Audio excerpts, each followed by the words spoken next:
दोस्तों, आज है चैत्र माह की गणेश चतुर्थी।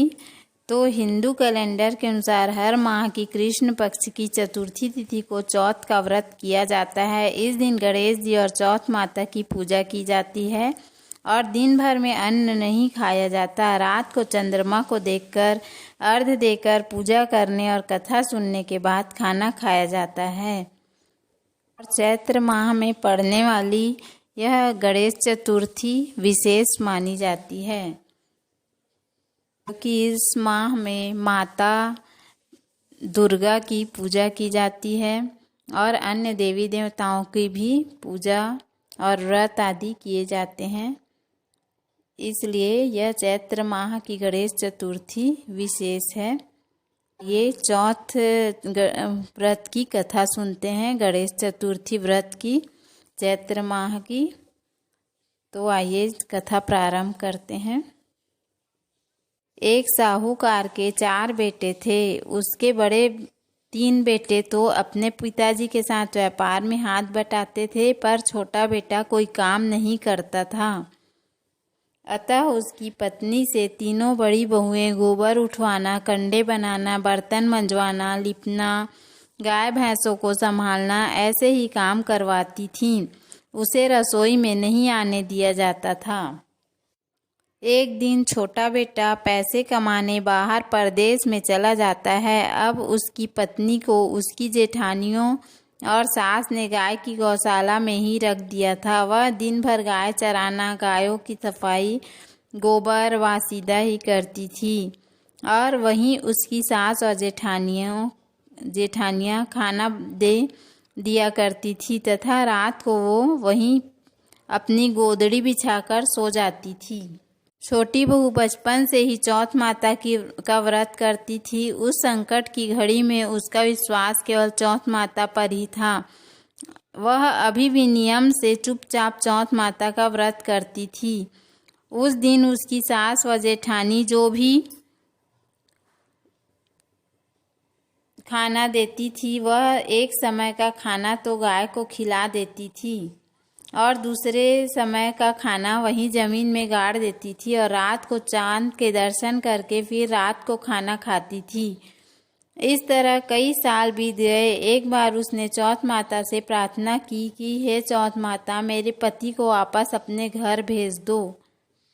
उधर उसका पति परदेश में जाकर व्यापार करने लगा। उसका व्यापार अच्छा चल निकला। वह व्यापार की व्यस्तता में यह भूल गया था कि उसका घर परिवार भी है। बहू के प्रार्थना करने पर चौथ माता साहूकार के बेटे के सपने में आई और कहा कि तेरे घर वाले तेरा इंतजार कर रहे हैं।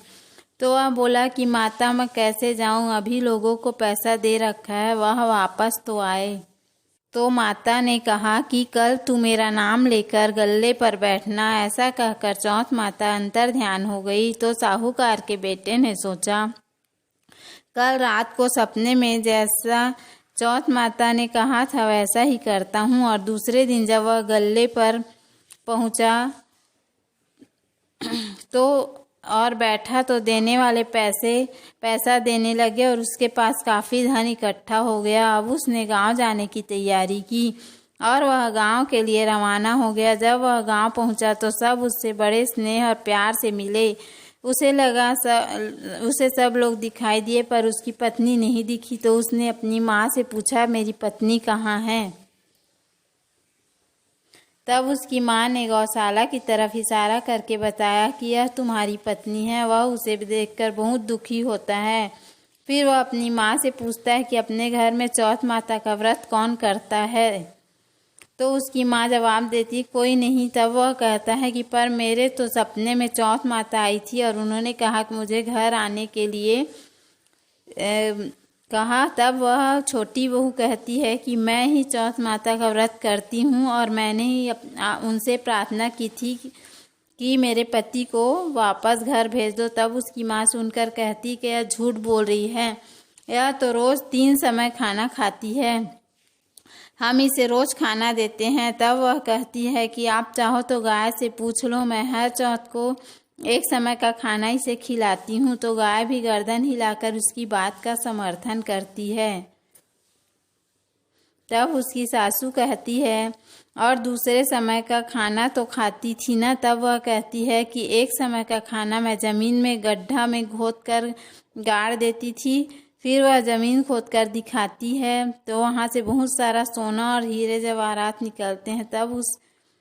तब उसकी बात सब मान लेते हैं, और उसके बाद उसकी सासू और जेठानी सब उसे बहुत मान देते हैं। उसे और उसके पति को सम्मान के साथ घर में लाया जाता है। हे चौथ माता, जैसी उस छोटी बहू की टूटी वैसी सबको टूटना। कथा अधूरी हो तो पूरी करना, और पूरी हो तो मान करना। तो उम्मीद है आपको हमारा वीडियो पसंद आया होगा। यदि हमारा वीडियो पसंद आया तो वीडियो को लाइक करें, चैनल को सब्सक्राइब करें। धन्यवाद। राधे।